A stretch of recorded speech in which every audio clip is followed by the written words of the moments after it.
A eliminação do Vasco ontem na Copa do Brasil escancarou aí um grupo limitado e um técnico teimoso que insiste em deixar dentro de campo como titulares jogadores que não têm condições sequer de estar no banco de reserva. Agora a gente tem a Copa Sul-Americana chegando e eu vejo o auxiliar técnico do Vasco falando que foi uma boa para o Vasco ser eliminado da Copa do Brasil, porque agora vai ter mais tempo para treinar ou recuperar o condicionamento físico dos atletas. Com a Copa Sul-Americana e o Campeonato Brasileiro e um time limitado e um técnico teimoso, qual será a postura do Vasco agora? Continuar poupando jogadores? Focar no Campeonato Brasileiro para não correr risco de ter que brigar lá embaixo com os times que estão lutando ali contra a degola? Sabemos que essa diretoria tem que correr atrás de reforço urgentemente. Enquanto eles não chegam, qual a postura você acha que o Vasco tem que adotar? Alô, Vasco da Gama! Viva o Vasco da Gama! Um clube de renome internacional. Brasil, Portugal! Vamos lá, rapaziada!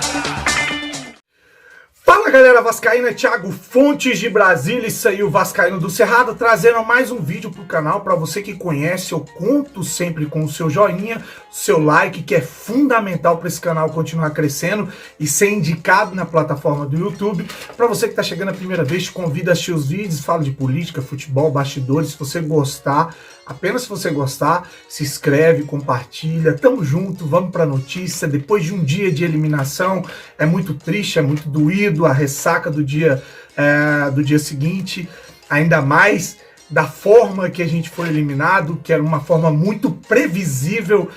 Inclusive ontem eu fiz um vídeo de pós-jogo falando aqui a respeito da postura do Vasco, quando a gente viu ali a escalação de um time que precisava de ganhar de 2-0, entrar com o lado direito com o Pikachu, Felipe Bastos e Ribamar, foi para matar qualquer vascaíno do coração, porque a gente sabe que o lado esquerdo já não funciona com o Henrique travado ali como um zagueiro e o Thales sozinho ali tentando se virar e não acertando mais no mano a mano, não jogando o futebol que ele jogava o ano passado.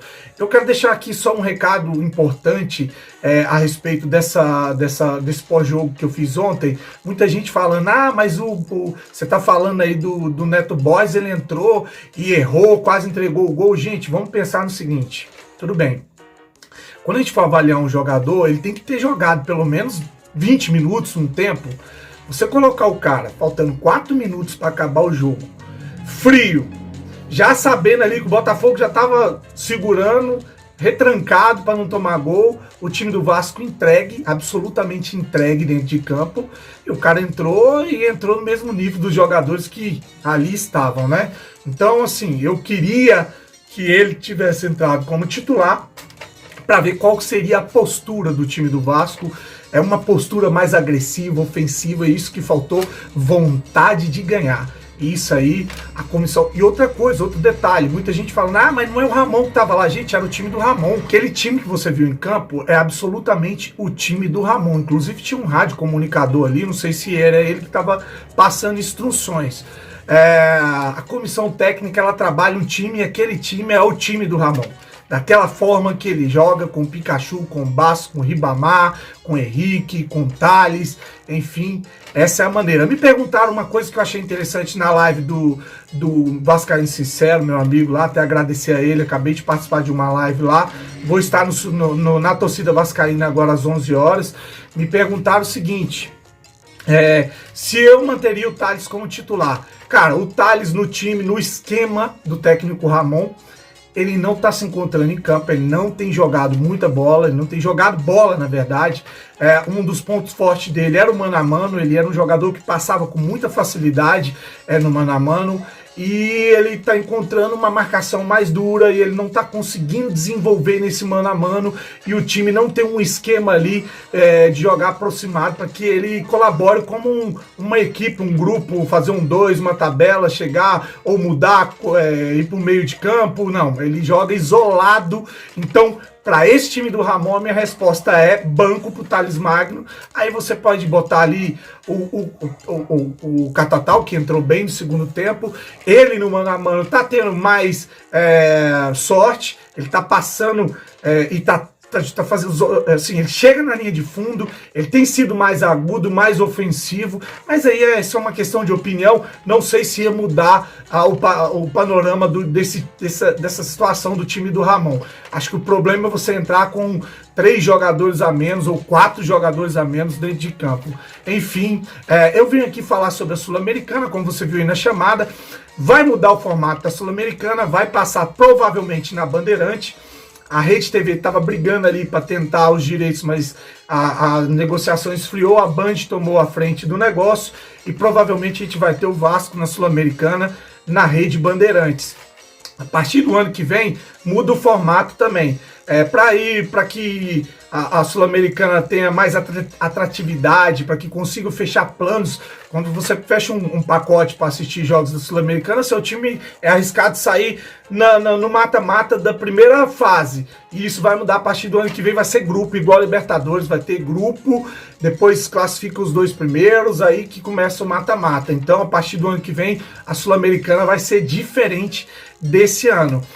Esse ano ela ainda é mata-mata, o Vasco vai encarar, ainda vai ter o sorteio, obviamente, depois entra os terceiros melhores colocados da Libertadores, onde a Sul-Americana vai dar uma encorpada com os times mais qualificados, mas hoje o panorama da Sul-Americana é o seguinte: o União da Argentina eliminou o Atlético Mineiro, eram 6 times brasileiros. O União La Calera do Chile eliminou o Fluminense, o Sol de América eliminou o Goiás, o Independiente da Argentina eliminou o Fortaleza, ficou o Vasco e o Bahia. E os times que eu acho mais razoável na Sul-Americana, o Emelec, o Lanús da Argentina, o Vélez, o Milionários da Colômbia e os times que vão entrar da Copa Libertadores. Assim é o cenário da Copa Sul-Americana. Te pergunto, o Vasco deve fazer o que fez no Campeonato Brasileiro, poupar jogadores para disputar o mata-mata da Sul-Americana, tirar o Benítez, tirar o Cano, tirar o Andrei, o Castan? Ou o Vasco tem que se preocupar com a importância do Campeonato Brasileiro, joga com o Campeonato Brasileiro com o que tem de melhor e tenta jogar com o que sobrar a Sul-Americana? Lembrar que a gente não tem um elenco dos sonhos, a gente não tem um time rico, a gente não tem 2 times titulares, a gente tem um time até razoável. Se você pegar ali o Fernando Miguel, o Castan, o Ricardo Graça, o Andrei, o Benítez, o Cano, e talvez pare por aí, os outros são medianos. Você tem talvez ali o Vinícius, o Catatal, enfim, mas são jogadores para compor o time. A gente sabe que a gente não tem um grupo forte para encarar Sul-Americano e Brasileiro, mas eu quero ouvir a sua opinião. Age da forma que agiu com a Copa do Brasil, poupando jogadores em jogos aí no Campeonato Brasileiro para jogar Sul-Americana? Ou vai com o que tem de melhor e se alguém sentir, se machucar, aí afasta porque não teve condições e aí vamos encarar a Sul-Americana? Como é que você faria? Vamos esquecer a teimosia do técnico Ramon. Quero só ver a postura dele contra o Bragantino, se ele vai manter esse mesmo time, esses mesmos caras sem condições no time, que isso está me dando uma raiva, um desânimo total. Essa forma previsível do Ramon trabalhar.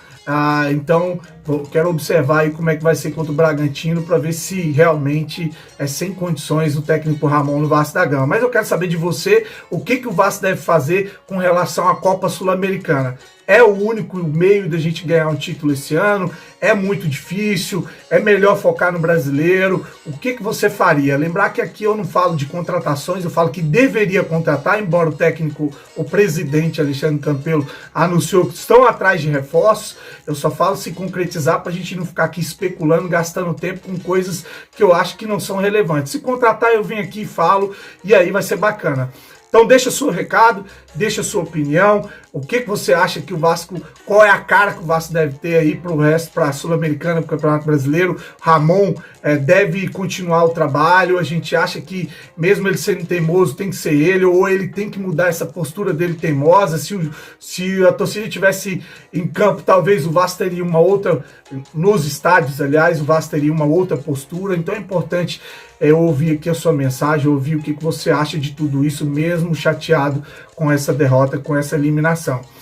Um grande abraço para vocês, uma ótima noite, fiquem com Deus e saudações vascaínas. Há um detalhe, segue lá o canal Vascaíno do Cerrado no Instagram, @Vascaíno do Cerrado. Tamo junto.